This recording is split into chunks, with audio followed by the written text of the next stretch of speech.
Jadi inni wajjahtu itu kalau Anda teliti di kitab hadisnya, itu bukan doa istiftah tapi doa saat selesai menyembelih hewan kurban.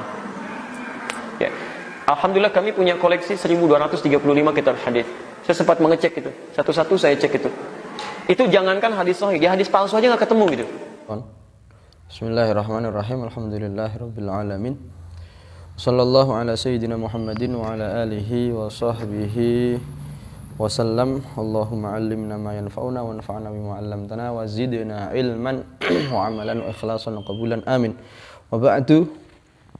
Sedang ramai di dunia maya tentang doa iftitah, apakah ini wajjahtu atau wajjahtu tanpa ini.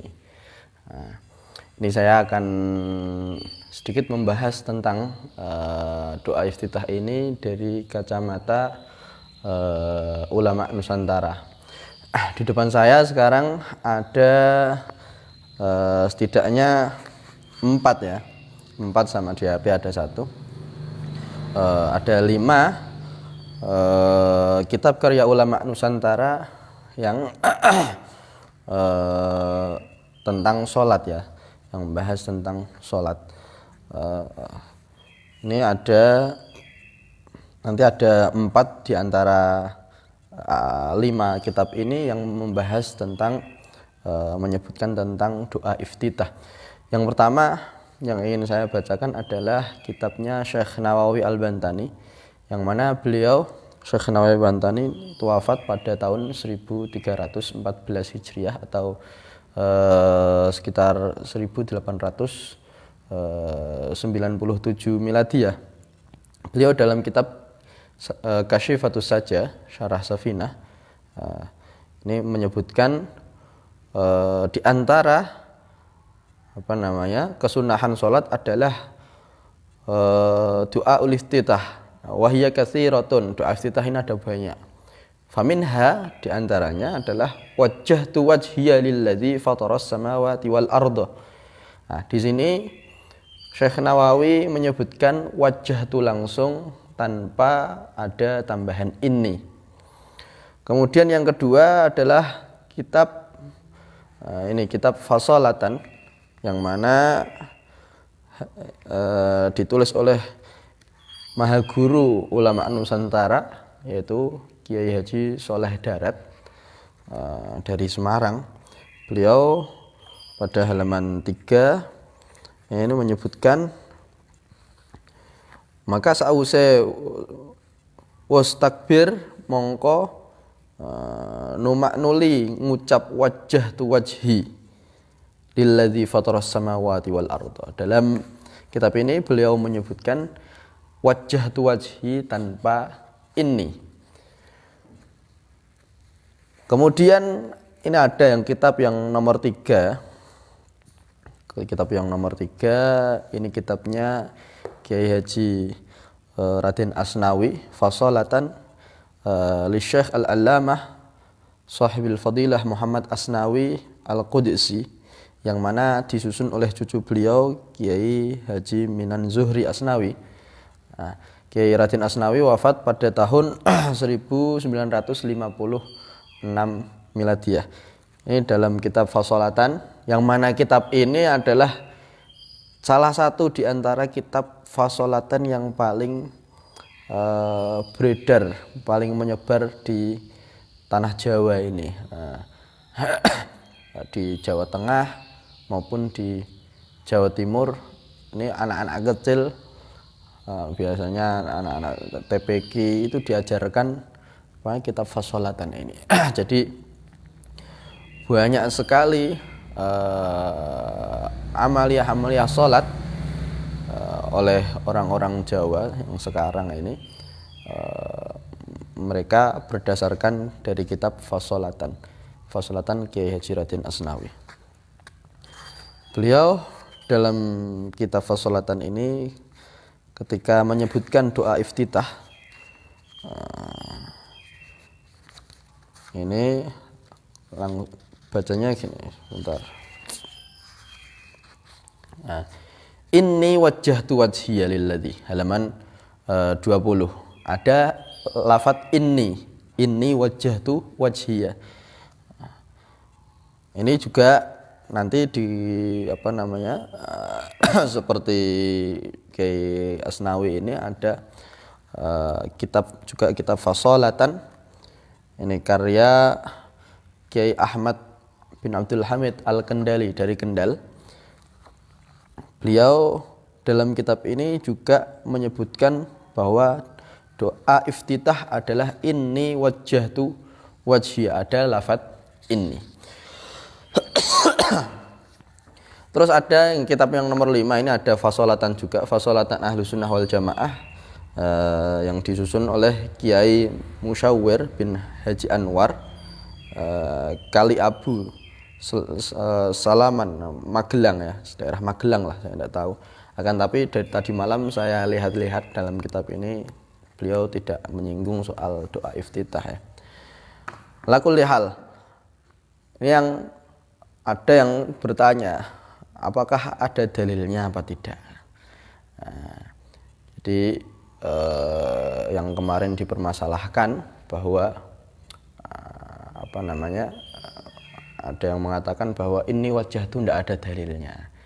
Nah, yang ada dalilnya adalah wajah itu. Ya benar, wajah itu itu ada dalilnya. Memang di riwayat Sahih Muslim bahwa dari Sayyidina Ali bin Abi Thalib, karena Rasulullah sallallahu alaihi wasallam idza istaftaha shalat kabbara tsumma qala wajjahtu wajhi. Akan tetapi ya, ini tidak ada inninya ya. Di riwayat Imam Muslim tidak ada inninya. Akan tetapi bukan berarti yang ada inninya ini tidak ada dalilnya. Nah, kemarin dan kayaknya sudah ditulis tahun 2017 ya oleh Kiai Syekhuna Kiai Haji Ma'ruf Khazin bahwa ada di dalam kitab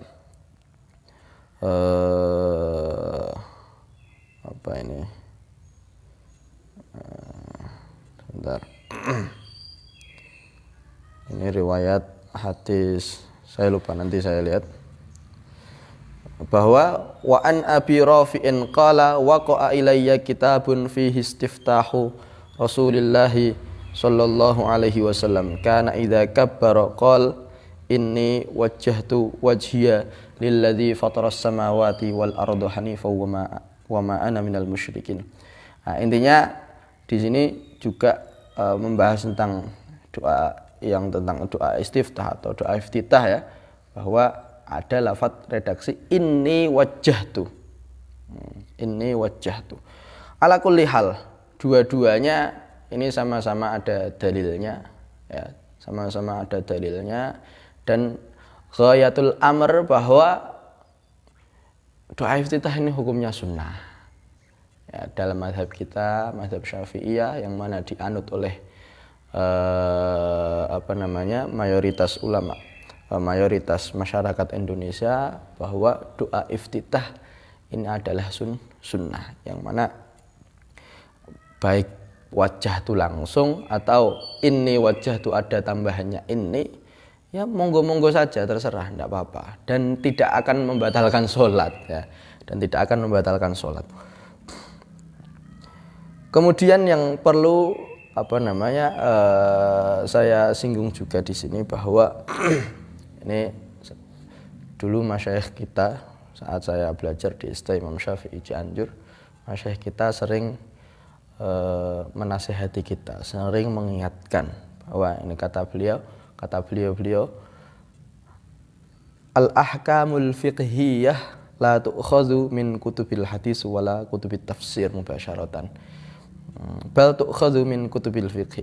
Ini kata guru-guru saya, dan guru-guru saya ini saya kira tidak hanya beliau-beliau saja, akan tapi juga ulama-ulama sebelumnya ini mengingatkan bahwa kita orang-orang awam ini ya, orang-orang yang bukan ahli fikih ya, itu jangan sampai mengambil hukum fikih itu langsung dari kitab hadis, langsung dari kitab-kitab tafsir, atau langsung dari Al-Quran. Akan tapi hukum-hukum fikih ini kita ambil dari kitab-kitab fikih. Dari kitab-kitab fikih yang mana ini di literatur ulama Nusantara ya, kitab-kitab ulama Nusantara. Ini ada kitab fikih fasolatan, yang mana kitab fasolatan ini adalah kitab yang khusus membahas tentang sholat, tata cara sholat, kaifiyah sholat, kemudian bacaan-bacaan sholat. Ini di literatur ulama kita ya, ulama Nusantara, ada yang mengatakan pakai ini, ada yang langsung wajah tuh, dan itu sama-sama yang mengatakan itu adalah sama-sama ulama besar juga. Nah, maka ya sudah, jangan sampai kita gara-gara masalah ini sampai menyalahkan yang ini sholatnya tidak sah atau ini tidak boleh. Nah, ya gitulah, jangan sampai oyok-oyokan saling menyalahkan. Kemudian yang perlu saya sampaikan juga bahwa jadi gini ya, para mujtahidin, ulama-ulama ahlul ijtihad dulu ketika mentarjih suatu hukum, apakah ini boleh apa tidak, itu tidak hanya melihat dari kualitas kekuatan hadis. Dalam arti seperti ini, apa yang ada dalam Sahih Bukhari dan Muslim, misalkan muttafaq alaihi syaikhan, ini harus kita unggulkan daripada yang lain. Tidak seperti itu. Jadi cara berpikir para ulama mujtahidin itu tidak untuk mentarjihkan suatu hukum ini tidak hanya melihat dari suatu kualitas hadis, kekuatan hadis ini tidak hanya di sini, akan tapi juga melihat aspek-aspek faktor-faktor yang lain. Ya, terbukti nanti apabila kita melihat sejarah bahwa imam-imam para mujtahid, yaitu Imam Abu Hanifah, Imam Malik, Imam Syafi'i, dan Imam Ahmad bin Hanbal, ini ternyata mereka hidupnya itu jauh sebelum hidupnya Imam Bukhari dan Imam Muslim. Apabila kita hanya mentarjihkan suatu hukum terhadap ini kekuatan, hanya melihat kekuatan hadis saja, nanti tidak cocok. Masa Imam Syafi'i mau mentarjih suatu hukum, lihat dulu apakah ini disebutkan oleh Imam Bukhari dan Imam Muslim apa tidak. Tidak, Imam Bukhari, Imam Muslim aja belum lahir. Nah, jadi ini saya catat tadi bahwa ini wafiyat atau tanggal-tanggal tahun-tahun wafat para ulama al-mujtahidun, ulama fuqaha dan ulama ahlul hadis.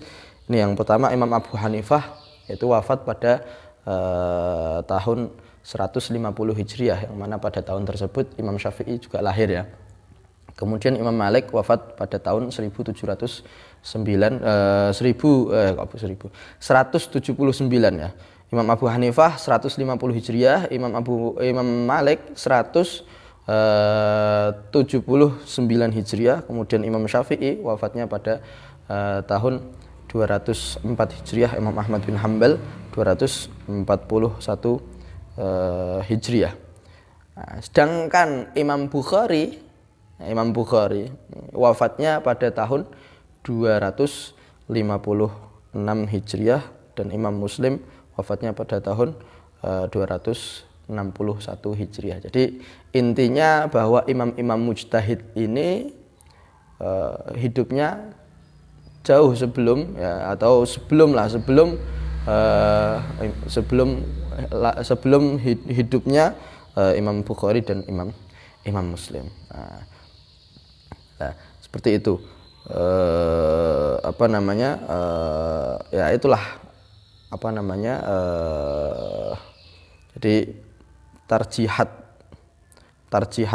dalam ahkam fikhiyah yang dilakukan oleh para mujtahidun itu tidak hanya melihat dari kualitas hadis, akan tetapi kualitas kekuatan suatu hadis, akan tapi juga melihat faktor-faktor yang lain. Bahkan hatta qala ba'duhum, sebagian ulama ada yang mengatakan bahwa jika terdapat suatu hadis yang sahih atau sharih yang sahih ya, dan bertentangan, zahirnya ini bertentangan dengan pendapat para ulama mujtahid, maka maka yang harus kita ambil adalah pendapat ulama mujtahid tersebut, karena ulama mujtahid tersebut ini yang lebih tahu tentang sumber-sumber dalilnya.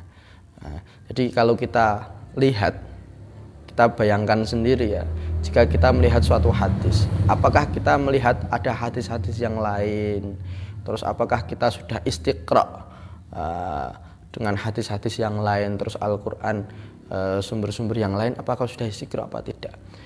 Jadi referensi yang sampai ke kita ini pasti jauh lebih sedikit daripada referensi yang sampai kepada para imam-imam mujtahid. Jadi imam-imam mujtahid ini karena waktunya ini lebih dekat dengan Rasulullah, jadi hadisnya ini pasti lebih lebih banyak yang beliau tahu, dan beliau jauh lebih tahu tentang kesahihan hadis atau kedhaifan hadis atau kemaudhu'an hadis atau kehasanan hadis, kualitas suatu hadis beliau jauh lebih tahu daripada kita. Beliau jauh lebih tahu daripada kita. Bahkan beliau ini karena ahli ijtihad ya, karena ahli ijtihad, mereka ijtihadnya juga tidak hanya hukum-hukum fikih, akan tapi juga melihat status suatu hadis. Ini juga mereka mempunyai ijtihad masing-masing, yang mana terkadang para ulama ahlul hadis yang berikutnya ini menilai suatu hadis, ini hadis dhaif misalkan, akan tapi bagi para ulama-ulama mujtahid tersebut bisa dikatakan sahih. Nah, seperti itulah yang ingin saya sampaikan, meskipun ini tidak ada kaitannya dengan ini wajhatu itu ya, akan tapi ini sangat penting karena banyak sekali ini musibatul asr. Di antara musibah-musibah zaman sekarang adalah banyak orang yang mengira hanya dengan kekuatan suatu hadis, suatu hukum ini bisa diambil, bisa ditarjih, bisa diunggulkan daripada yang lain. Tidak seperti itu. Jadi tidak semudah itulah yang dibayangkan oleh orang-orang. Jadi ijtihadnya para ulama itu sangat luar biasa, tidak gampang ya. Yang mana kita sebagai orang awam yang bukan ahli ijtihad, kita harus mengikuti ulama-ulama mujtahidin, yang mana ini manhaj ulama Indonesia dari dulu sampai sekarang itu mengharuskan taklid bagi orang yang laisa ahlan lil ijtihad, yang tidak mampu untuk ijtihad. Bahkan ada kitab tersendiri karya Kiai Ahmad Dahlan, yaitu Ahmad Dahlan Al-Bajtani At-Tirmidzi. Beliau masih saudara dengan Syekh Mahfud bin Abdullah At-Tirmidzi. Beliau mempunyai kitab Fathul Majid fi Bayani Ahkamit Taqlid, menjelaskan tentang hukum-hukum taklid. Kemudian kita perhatikan juga, jika kita melihat ke turos-turos ulama Nusantara, akan kita temukan bahwa banyak sekali di antara kitab-kitab beliau-beliau ini yang bermadhabkan Syafi'i, yang mana kalau madhab Syafi'i berarti ya taklid kepada Imam Syafi'i. Nah, di antara kitab-kitab yang paling paling dahulu yang dikarang oleh ulama Nusantara adalah kitab As-Sirat Al-Mustaqim, fikih dalam bahasa Melayu karya Syekh Nuruddin Ar-Raniri. Ini fikih dalam madhab Syafi'i, yang mana beliau hidup pada abad 11 Hijriah ya. Kalau sekarang abad 15, beliau hidup pada abad 11 Hijriah. Wafat saya lupa tahunnya berapa, nanti saya cantumkan di komentar. Nah itu sekian dari saya, walafu minkum, dari segala kesalahan mohon maaf yang sebesar-besarnya. Walafu sallallahu ala sayyidina Muhammadin wa ala alihi wasallam. Alhamdulillahi rabbil alamin. Kula badhe matur tentang satu masalah mawon. Jangan percaya dengan ustadz-ustadz atau siapapun di luar NU. Tak baleni. Jangan percaya kepada omongan atau apapun mereka-mereka yang di luar ahlu sunnah wal jamaah. Niku saksine sinten niku? Gus Mundir teng jero sediluk kalih kula nanggapi tentang ceramah Ustadz Adi Hidayat yang biasa dipakai di lingkungan Muhammadiyah. Ngotot sak ngotot-ngotote iftitah kabira walhamdulillahi katsira wa subhanallahi bukratan tirose, itu enggak ada hadisnya. Sudah saya cari pada 1235 hadis, enggak ada. Sampai hadis palsu pun tidak ada tentang membaca iftitah kabira walhamdulillahi katsiran. Lajeng kula akan buka, coba bukaan doa iftitah dalam Sahih Muslim. Buka sarangkali kula lah tiba enten asli hadis Sahih Muslim. Doa iftitah setelah takbir maca Allahu Akbar kabira walhamdulillahi katsira wa subhanallahi bukratan wasil. Asli wonten. Dan kalau Muslim ya sahih. Dalam kitab hadis itu hadis Bukhari sahih, hadis Muslim juga sahih. Bukhari Muslim sahih. Lah kok bisa sekelas dai mubalik nasional jadi kebanggaan di kalangan Muhammadiyah kok kondo gak ono hadise, gak ono mbok garuh, gak ono mbok garuh para rawuh. Ngoten niku semakin membuktikan kepada kita ojo percaya dengan ustadz di luar ahlu sunnah wal jamaah. Ya termasuk ngoten niku. Ada hadis dibilang tidak ada, berarti kan nggak kena nggak kena dipercaya kan? Nah, pun kula urut satu persatu. Mengapa yang kita percaya harus ulama-ulama, kiai-kiai, ustadz-ustadz ahlu sunnah wal jamaah yang secara umum tergabung dalam jamaiyah Nahdlatul Ulama. Satu, kula urut panjenengan ngerti. Biyen tahun 1923 teng Mekah niku terjadi kudeta, pemberontakan oleh kaum Wahabi. Disokong tentara Inggris dan Prancis. Akhirnya kekuatan ahlu sunnah yang dipimpin Raja Syarif Hussein kalah. Wahabi menang.